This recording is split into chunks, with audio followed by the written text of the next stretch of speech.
Focus करके, विचार विनिमय करके, उसके बाद ये रेट एनालिसिस करना, अभी हम वही काम कर रहे हैं। अब ये सवाल है आपके मन में, ये रेट एनालिसिस कैसे करें?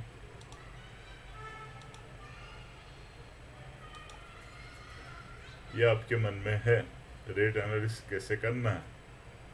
तो उसके तरीके बता रहा हूँ मैं आपको अभी। सबसे पहला तरीका,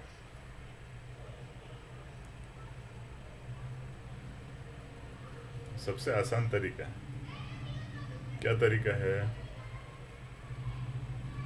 अपने प्रीवियस कोटेशन से या प्रीवियस वर्क ऑर्डर से, प्रीवियस टेंडर से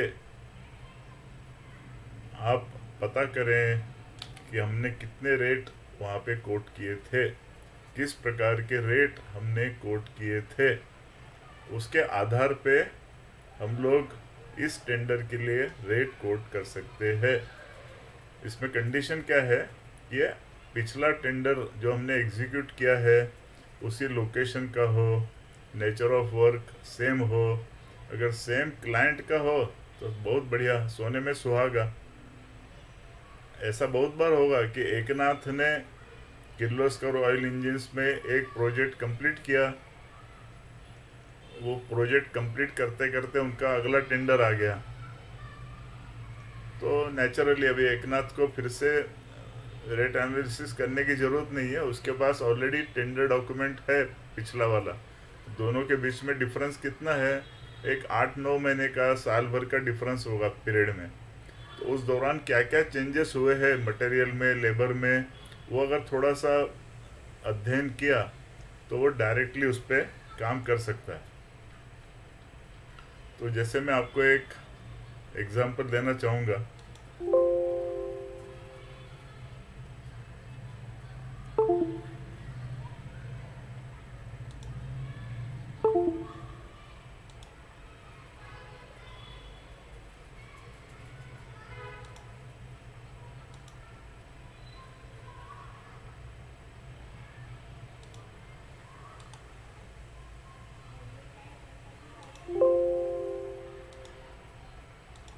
एक ही मिनट, जरा आपको एक फाइल दिखाऊं मैं जरा।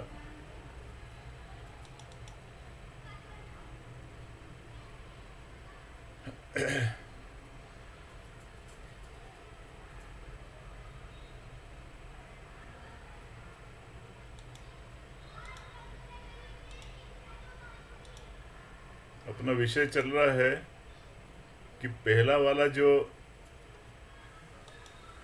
टेंडर है या वर्क ऑर्डर है उसके आधार पे हम लोग बना सकते हैं। तो देखिए, ये कॉन्ट्रैक्टर है, उसका ये कोटेशन है और इसमें ये अलग अलग आइटम्स दी हुई है। देखिए, अब इसमें स्क्वायर फीट, ये देखिए ये क्वांटिटी है, यूनिट, क्वांटिटी, रेट और अमाउंट, ये कोटेशन है जिसमें अलग अलग आइटम्स है।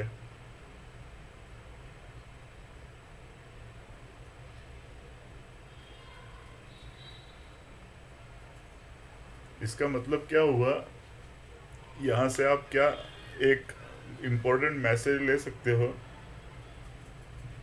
कि आपके लिए as a contractor, as a tenderer, record keeping बहुत महत्वपूर्ण है। भले पुराना वर्क ऑर्डर हो, उसका रेफरेंस हमको मिल सकता है, वहाँ से रेट्स हम लोग ले सकते हैं। तो always preserve all this valid documents. कौन सा डॉक्यूमेंट कहाँ पे काम करेगा ये आप कह नहीं सकते, so you should start compiling all the documents. इसके ऊपर कुछ सवाल है आपका? अगर नहीं है तो एक क्यू लिखिए। क्यू का मतलब आपको कोटेशन का मुद्दा क्लियर हो गया। एक क्यू आने दीजिए चैट बॉक्स में। चलिए, बहुत बढ़िया, बहुत बहुत धन्यवाद। क्यू क्यू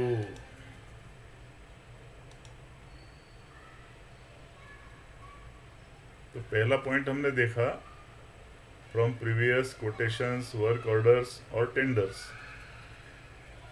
ये कोटेशन भी आपको दिखा दिया। दूसरा मुद्दा है SSR से जानिए, SSR से जानिए।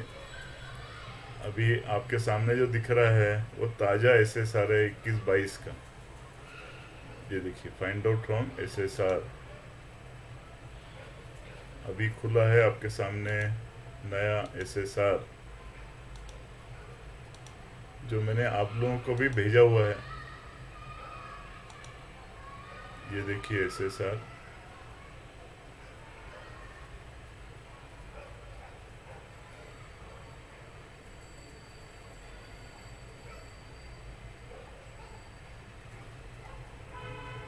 SSR पढ़ते वक्त सबसे पहले उसका इंडेक्स पढ़ लिया कीजिए, तो इंडेक्स से आप डायरेक्टली आइटम में जा सकते हैं। हमेशा ये क्लासिफिकेशन आइटम पढ़िए पहले, जैसे यहाँ पे रोड सबग्रेड या रिजिड पेमेंट, आपको PQC के आइटम चाहिए तो रिजिड पेमेंट में जाइए। सीरियल नंबर दी हुई आइटम की 169 से 191 तक यहाँ पे अगर आप गए या स्पेसिफिक पेज नंबर पे गए तो आपको वहाँ पे PQC के आइटम मिल जाएगी। ये हो गया SSR। अभी आवश्यकता पड़ी तो हम लोग वापस आएंगे इधर। एक बार पहले मैं आपको ओवरऑल समझा दूं मुझे क्या कहना है।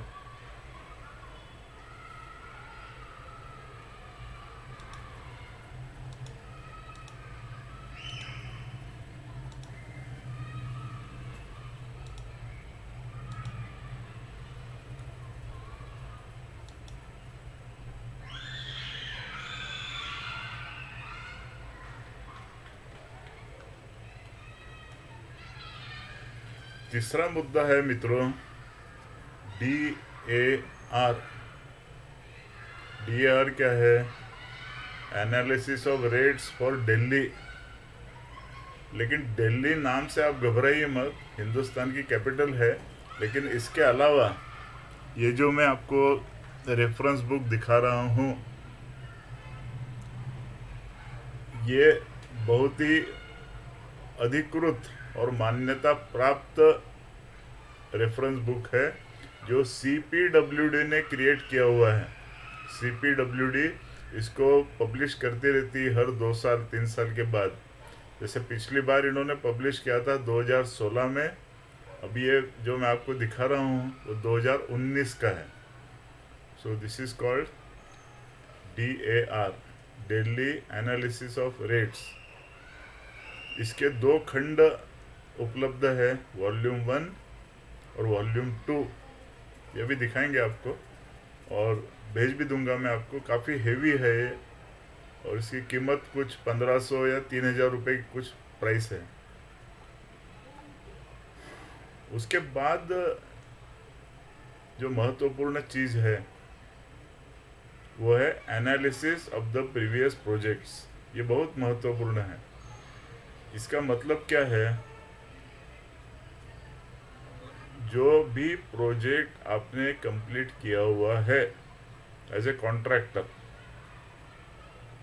उसका संपूर्ण डेटा आपके पास में चाहिए।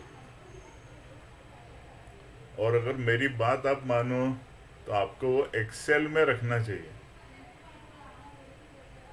एक्सेल में रखने से आप उस डेटा को कभी भी रिफ्रेश कर सकते हो या उसके ऊपर नया वर्किंग आप तुरंत कर सकते हो।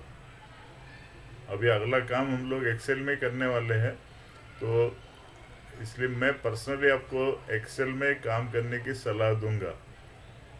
हैंड रिटन भी कर सकते हैं अगर एक्सेल नहीं है तो, लेकिन हाथ से काम करने में नुकसान क्या है? ये जैसे बेसिस आपने लिया 315 रुपये सीमेंट बैग का और आपको मालूम पड़ा कि 315 तो ज़्यादा है, थोड़ा 295 तक मिल जाएगी सीमेंट। अभी 295 से कंप्लीटेड आइटम रेट के ऊपर क्या फ़र्क पड़ेगा, ये आपको मालूम करने के लिए 5-10 मिनट लग जाएंगे। काफ़ी सारे कैलकुलेशंस फिर से आपको रिवाइज करने हैं।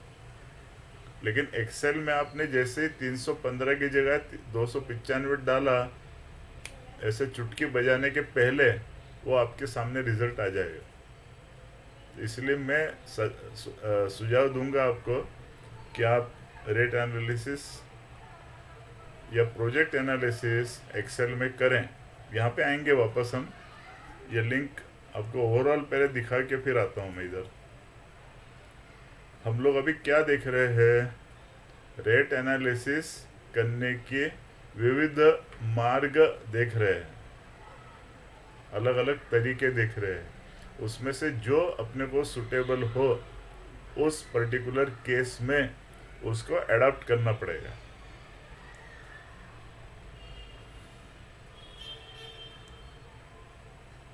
ये सारे एनालिसिस में सबसे ऑथेंटिक एनालिसिस है, जिसको कहते हैं ज़ीरो बेस एनालिसिस। लेकिन सबसे ज़्यादा समय भी इसमें लगने वाला है,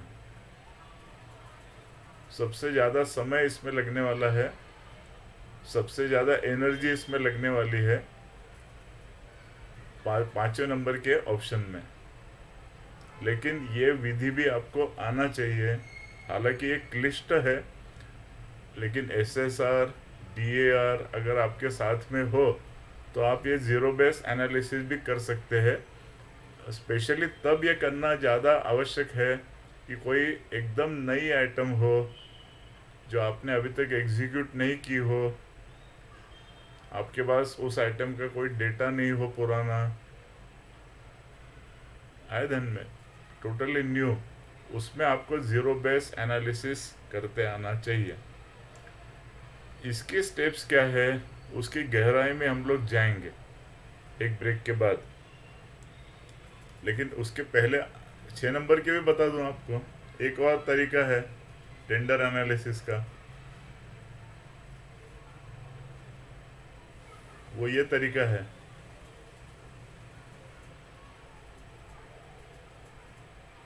जिसको मैं कह रहा हूं त्रिशूल स्टाइल।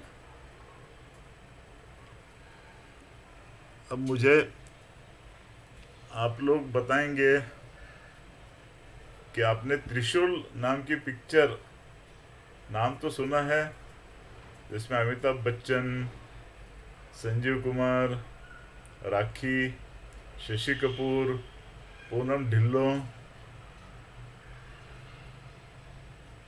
ये सब बड़े बड़े कलाकार थे। तो पहले लिखिए, देखी कि नहीं देखी? अगर देखी है तो यस बोलो।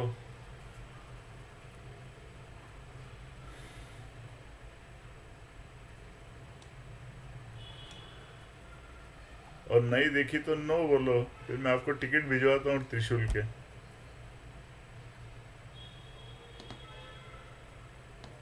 सत्यजीत ने नहीं देखी, ऋतुजा ने भी नहीं देखी, अभी बचा एकनाथ। एकनाथ जी,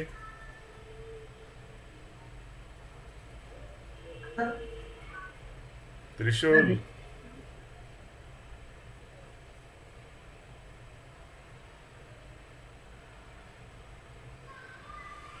तो 2 लोगों ने नहीं देखी है। कोई बात नहीं, एकनाथ याद कर रहा है देखी कि नहीं देखी। तो मैं आपको अभी शॉर्ट में वो बताता हूँ कि ऐसा मैंने क्यों बोला आपको। और आप लोग को मैं रिकमेंड करता हूँ कि आप YouTube पे जाके त्रिशूल नाम की मूवी आजकल में देख लें, तो आपको ध्यान में आएगा कि टेंडर एनालिसिस की एक महत्वपूर्ण स्टेप क्यों बता रहा हूँ।